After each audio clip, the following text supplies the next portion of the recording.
नमस्कार, मैं अभिमन्यु कुमार आपके सामने गोधूली पुस्तक कक्षा नवम के 9वां पाठ से एक व्यंग रेल यात्रा। लेखक सर जोशी।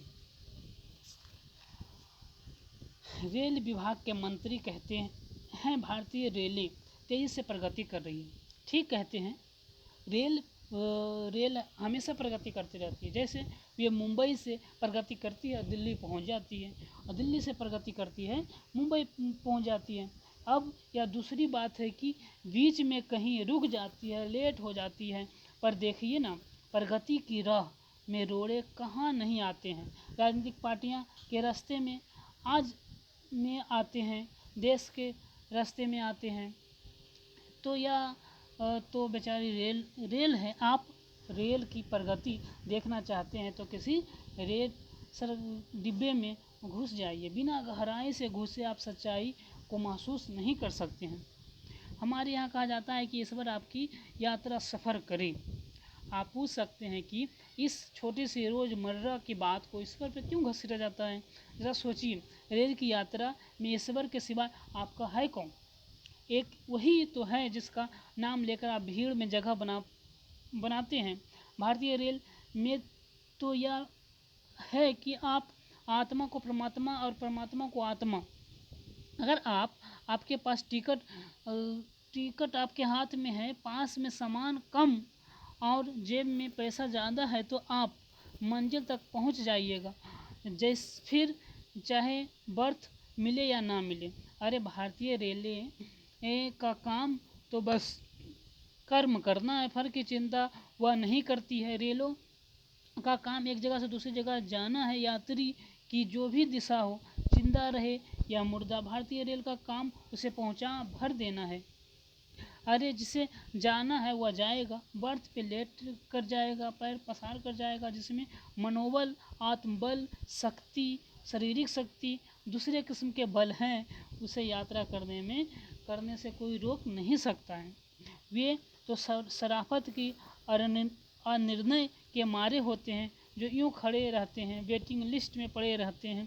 ट्रेन स्टार्ट हो जाती है और वे सामान लिए दरवाजे पे खड़े रहते हैं। भारतीय रेलें हमें जीवन जीना सिखाती हैं। जो चढ़ गया उसकी जगह, जो बैठ गया उसका सीट, जो लेट गया उसकी बर्थ। अगर आप यह सब कर सकते हैं तो आप अपने राज्य के मुख्यमंत्री भी बन सकते हैं। भारतीय रेलें तो साफ कहती है, जिसमें दम है उसके हम हैं। आत्मबल चाहिए मित्रों।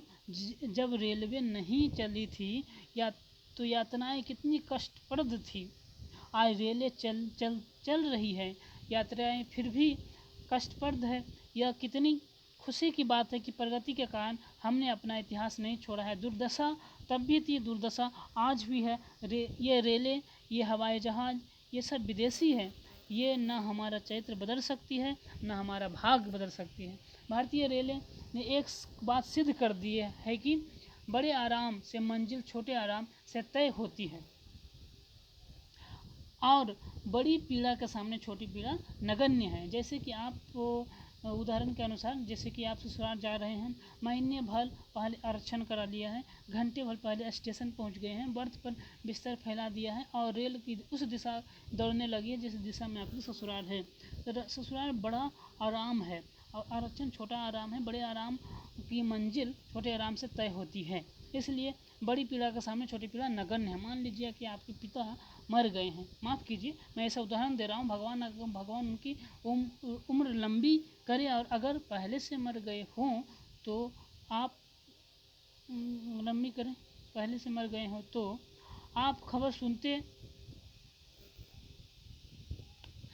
बताएगा कि आप खबर सुनते और अपने गांव जाने के लिए फ़ौरन रेल पर चढ़ जाते हैं। अगर किसी दुखद घटना होती है तो भीड़, धक्का मुक्की, थुक्का फजीहत, गाली गलौज सब कुछ सहन करते हैं, खड़े रहते हैं, क्योंकि पिताजी मर गए हैं।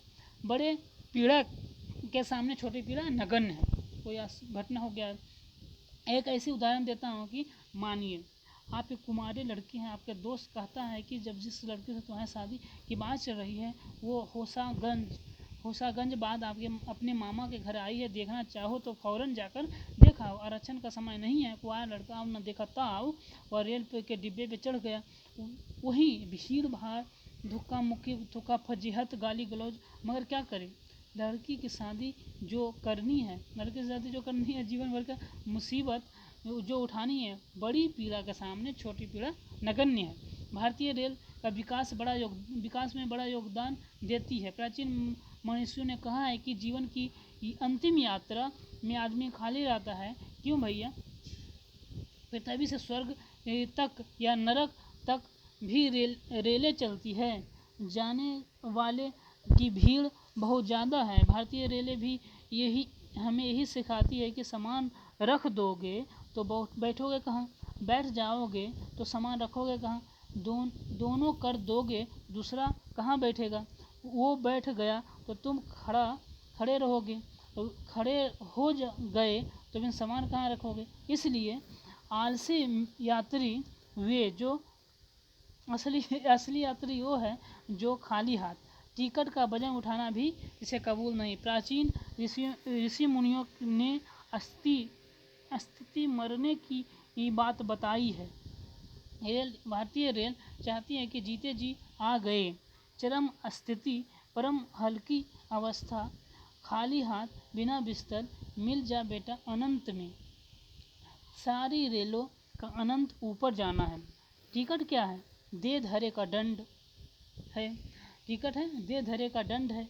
मुंबई लोकल ट्रेन में भीड़ से दबे कोने में सिमटे यात्री को जब अपनी देह भारी लगती है तो वह सोचता है कि यह शरीर ना होता, केवल आत्मा होती तो कितने सुखी से यात्रा करती।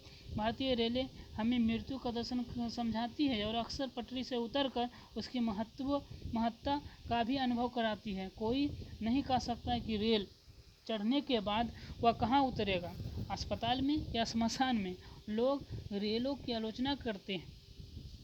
अरे रेल चल रही है तो आप उसमें जीवित बैठे हैं या अपने में कम उपलब्धि नहीं है। रेल यात्रा करते हुए हम अगर विचारों में डूब जाते हैं, विचारों के अतिरिक्त वहाँ कुछ डूबने का होता भी नहीं है। रेल यात्री पे खड़े हो जाती है, खड़ी है तो बस खड़ी है, जैसे कोई औरत अपने पिया का इंतज़ार में खड़ी है। उधर प्लेटफार्म पे यात्री खड़े हैं, उसका इंतज़ार कर रहे हैं। वहाँ जंगल में खड़ी है, पता नहीं किसका इंतज़ार कर रही है।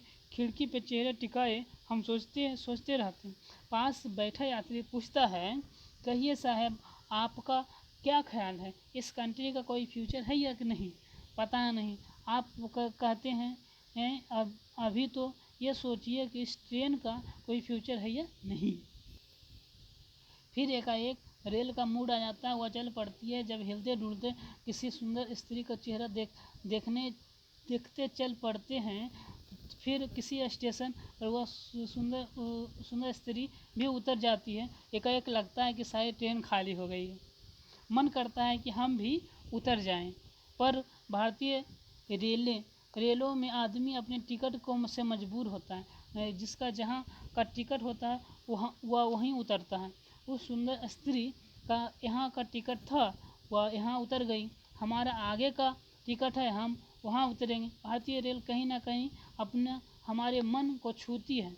वह मनुष्य को मनुष्य के करीब लाती है। वह उघाता हुआ यात्री दूसरे उघाते हुए यात्री के कंधे पे हाथ टिकाने लगता है। बताइए, ऐसी निकटता भारतीय रेल के अतिरिक्त कहाँ देखने को मिलेगी? आधी रात को ऊपर के बर्थ पर लेटा यात्री नीचे के बर्थ से यात्री पूछता है, यह कौन सा स्टेशन है? तबीयत होती है कहूँ अबे चुपचाप सो, क्यों डिस्टर्ब करता है? मगर नहीं, वह भारतीय रेल यात्री है और मातृभूमि की यात्रा कर रहा है। वह जानना चाहता है कि इस समय एक भारतीय रेल ने कहाँ तक प्रगति कर ली है। आधी रात के घूप अंधेरे में मैं मातृभूमि की पहचानने की प्रयत्न करता हूँ। पता नहीं किस अनजाने स्टेशन पे, अनजाने सिग्नल पे भाग की रेल रुकी हुई है। ऊपर से बर्थ वाला अपने प्रश्न को दोहराता है, मैं अपनी खामोशी को दोहराता हूँ। भारतीय रेल हमें सहिष्णु बनाती है, उत्तेजन के क्षणों में शांत रहना सिखाती है। मनुष्य ने की यही प्रगति है। भारतीय रेलें आगे बढ़ रही है। भारतीय मनुष्य आगे बढ़ रहा है।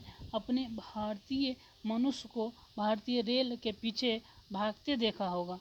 उस पायदान पे लटके डिब्बे के छत पर बैठे भारतीय रेल की प्रगति करते देखा होगा। कई बार मुझे लगता है कि भारतीय रेल, भारतीय आदमी, मनुष्य भारतीय रेल से भी आगे है। आगे आगे मनुष्य बढ़ रहा है, पीछे पीछे रेल आ रही है। अगर इसी तरह रेल पीछे आती रही तो भारतीय मनुष्य के पास सिवाय बढ़ते रहने का कोई रास्ता नहीं रहेगा। बढ़ते रहो, रेल में सफ़र करते, दिन झगड़ते, रात भर जागते, बढ़ते रहिए। रेल निशांत सर्वभूतानः, जो संयमी होता है वे रात भर जागते हैं। भारतीय रेलों की यही प्रगति है। जब एक एक्सीडेंट ना हो तो हमें जागते रहना है। धन्यवाद।